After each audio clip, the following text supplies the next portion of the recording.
Hi friends, welcome to my channel. Pongal கொண்டாடுற எல்லாத்துக்குமே இனிய பொங்கல் தின நல்வாழ்த்துக்கள். பொங்கல் போடலன்னா எப்படி அப்படின்னு சொல்லி பொங்கல் போட்டாச்சு எங்கள் வீட்டில். பொங்கல் எப்படி செய்யலான்னு ரெசிபி பார்க்கலாம் வாங்க. ஒரு சின்ன குக்கரில் முதல்ல பச்சரிசியையும் பாசிப்பருப்பையும் நல்லா கழுவி க்ளீன் பண்ணி கொஞ்சம் நேரம் ஒரு 5 நிமிஷம் ஊற வச்சேன்.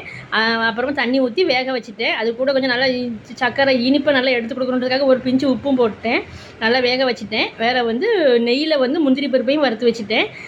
நான் தேங்காவை திருவ மாட்டேன், உட்காந்து திருவிக்கிட்டு இருக்க முடியாது, எரிச்சலாக இருக்கும் அது எனக்கு. அதனால் நான் கொஞ்சம் கீரி போட்டு பல்ஸ் மூட்டில் வச்சு ஜாரில் நல்லா இது பண்ணால் நல்லா திருவுன மாதிரி வந்துடும். அதையும் எடுத்து வச்சுக்கிட்டேன். அப்புறமா நான் நாட்டு சக்கரை தான் போடுவேன், சீனி சேர்க்கலை, நாட்டு சக்கரை போட்டேன். ஒரு 1/4 கிலோ போல் போட்டு ஒரு சொட்டு தண்ணி ஊற்றி நல்லா மிக்ஸ் பண்ணி வச்சுக்கிட்டேன்.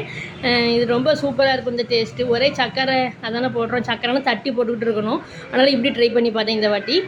என்னோட சின்ன குக்கர்லேருந்து பெரிய குக்கருக்கு மாற்றிடான்னு பார்க்குறீங்களா? நம்ம சின்ன குக்கர் தண்ணி ரொம்ப வெளியே வந்துருச்சு, அது கொஞ்சம் வேகாத மாதிரி இருந்துச்சு. அதனால் பெரிய குக்கரில் போட்டு நல்லா வேக வச்சுட்டேன். வேக வச்சு நம்ம திருவி வச்சு தேங்காயையும் போட்டு அந்த நாட்டு சக்கரையையும் போட்டு நல்லா மிக்ஸ் பண்ணி சிம்முலே வச்சு நல்லா இது பண்ணிவிட்டு நல்லா வெந்துருச்சு.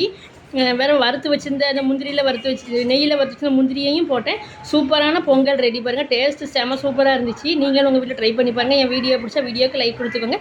என் சேனலை சப்ஸ்கிரைப் பண்ணி வச்சுக்கோங்க.